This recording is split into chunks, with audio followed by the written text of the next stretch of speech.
Welcome to Bandit's Keep. I'm Daniel. Today we're going to talk about Counterspell. So this comes from a few different sources, kind of where I'm coming from here. But for those who don't know, if you don't listen to my podcast, I am developing a game, Unchained. It's basically using the Chainmail rules, which is a war game, a precursor to D&D, and original Dungeons & Dragons, kind of combining those two. And in Chainmail, so to go there, the wizard, as it would be, is able to cast a counterspell. And this is something I wanted to include in my game.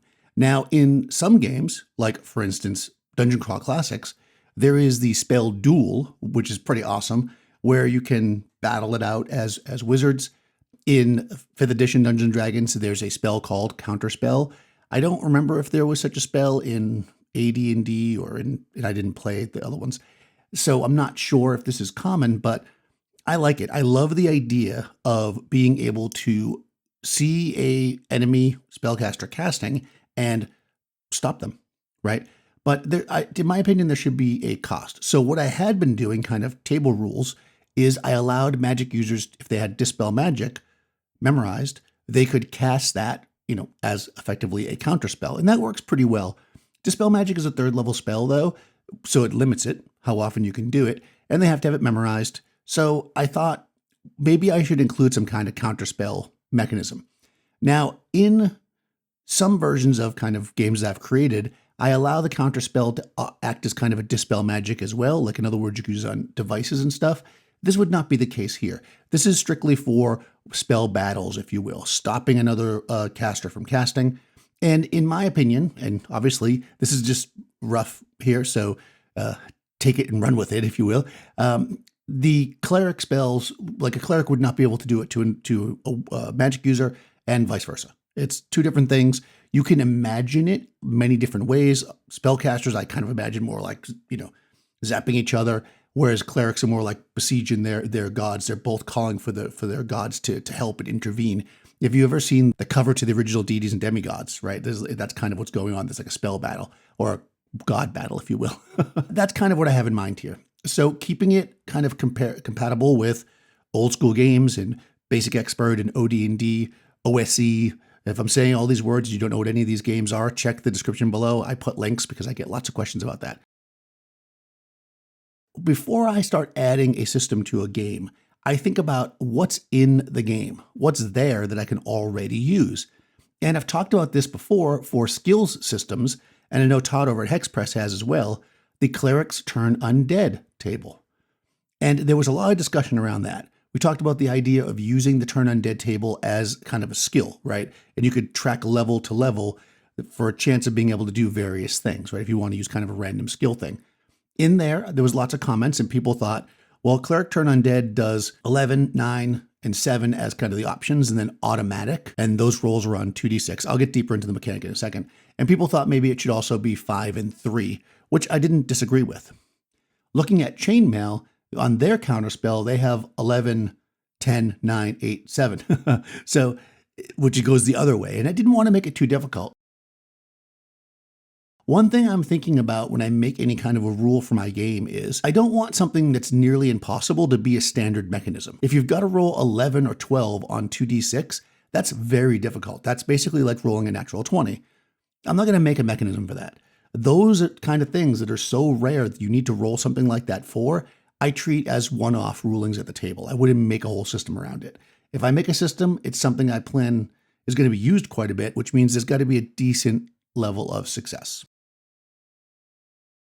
Okay, so if you've used Cleric's Turn Undead and you understand how that works, hopefully this won't be too confusing. I'm going to show you the tables first, just so you get an idea of how it works. Then I'm going to go back and show you kind of the rule, and then maybe we'll tie the whole thing together. So let's jump into this. I have two different tables, one for clerics and one for magic users. Now, this is not fancy. I'm just basically screenshotting a Google Doc, and I will put a link to the Google Doc so you can actually get this table, although it's really just, you could just use the Turn Undead table and just do what I did here. But if it's easier, you can grab the doc. Okay, here we go. At the top here, I have the clerics. So basically what you can see is I have level to level. And what you want, first level clerics in OD&D and in Basic Expert, OSE, can't cast spells. So they are not able to counterspell because they can't cast spells. So it starts at second level. So if we look at the Adept, An adept trying to counter another adept needs a 7. So think of it this way. Equal to equal needs a 7. So if a curate is trying to counter a curate, it's going to be a 7. So you can think about that, and then it adjusts up and down per level. This is the kind of thing you probably could do in your head, but I like charts. And again, if you want to make the mechanics simpler or not chart using, you could certainly do that. I'm sure that there's some math here that works out pretty easily.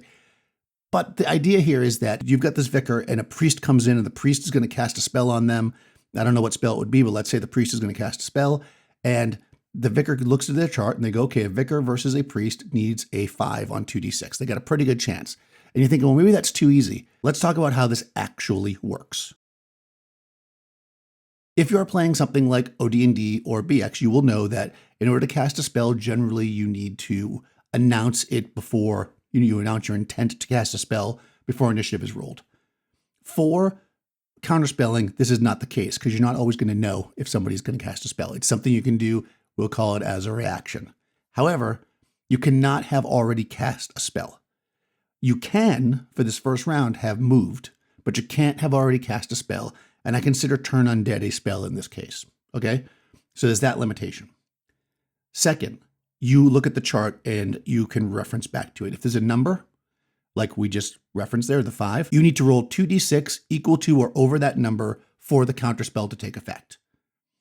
There's also 2 other options. There is C, which means it automatically takes effect. And then there's R, which means the spell is reflected back on the person who is casting it. Now, if the spell is something like Detect Magic, obviously you'll just have to adjudicate. Once the spell is countered, it's not just your spell's countered, it's over.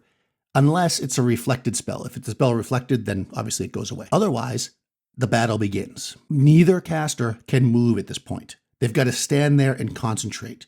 Now, the person whose spell was countered has some options. They can simply choose to lose the spell, which is what will happen if they just drop it, and then they're free to do whatever they were going to do. The other option is they can roll to counter the counter, if you will. They use the same chart, but of course, in this case, our priest needs a 9 to break the counter, and if they fail, it counts as a reflected spell.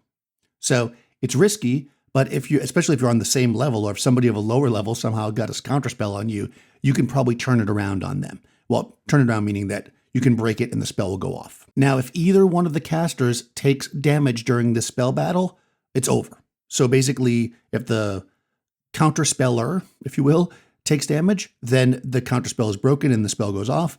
If the original spellcaster takes damage, then the spell is lost.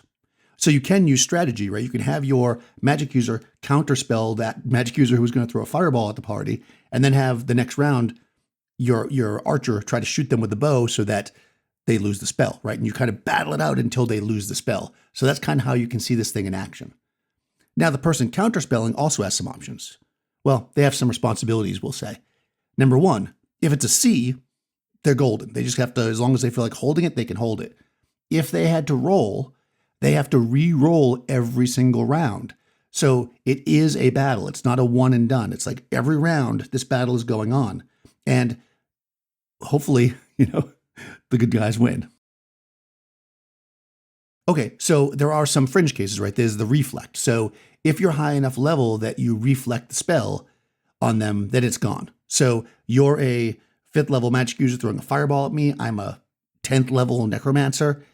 I'll just, boom, I reflect it and you just blow yourself up with the fireball. Again, epic. Then you don't have to hold on to it. Nothing happens. It is what it is. So be careful about throwing fireballs at really high level casters, I guess, is the thing here. Now let's jump back to the chart so I can just kind of show you again how this works. This one you might really want because I mapped it out for all the different levels. I know that in BX or OSE, well, I don't think OSE gives you titles anymore, but in BX they changed the level titles slightly for the magic users, but I just use the OD&D ones. So again, like versus like is the same. So if you are a medium, you need a 7 to counter a medium's spell. So a first level magic user tries to throw a magic missile at another first level magic user, they can counterspell it on a 7. They got to keep counterspelling it every round, or eventually that magic missile will come hit them, right? So that could be an interesting, especially if there's just 2 magic users battling it out. If a first level magic user or a medium tries to throw a magic missile at a magician to a 6th level, well, guess what? You just shot yourself with the magic missile. So, because they can reflect it, right? And that's basically how this works. Nice and simple. It uses a mechanic that's already in the game, so it's familiar to people. And I think it adds a little bit of a mini game, which is something I like. Again, like I said at the beginning, I don't like to add things to the game to just add them. I like to add things to the game that are going to be something the player characters are going to want to use. There's nothing worse than making a whole bunch of little fringe rules, and then when finally somebody does something that would use the rule, you totally forget you have it, right? So only make house rules, only spend the time to do these kind of things if it's something that you think your table is going to use a bunch. If it's a rare thing, just adjudicate it as you go, like I've done in the past, just using Dispel Magic. Little housekeeping, if you missed the last video on creativity, I'm giving away a set of these D10s. They're very cool. The manufacturer here, Tower House, sent them to me to give away. So go back to that video and follow the instructions there, which is basically write something about your favorite character in the comments if you don't want to watch the video, but I'll put a link. Number 2, the holidays are approaching. If you'd like a Bandits Keep t-shirt, link in the description. Yes, they're on Amazon. Yes, you can't get them everywhere. I'm sorry. I'm trying to figure out other ways to get them other places, but frankly, it's not as easy as it looks. What else? Okay, that's pretty much it. Oh, like, subscribe, do all the good stuff to the channel. I hope everybody's enjoying as we're coming close to the end of the year. Lots of great stuff going on. I'm very excited about next year. I hope you are too, and I'll talk to you soon.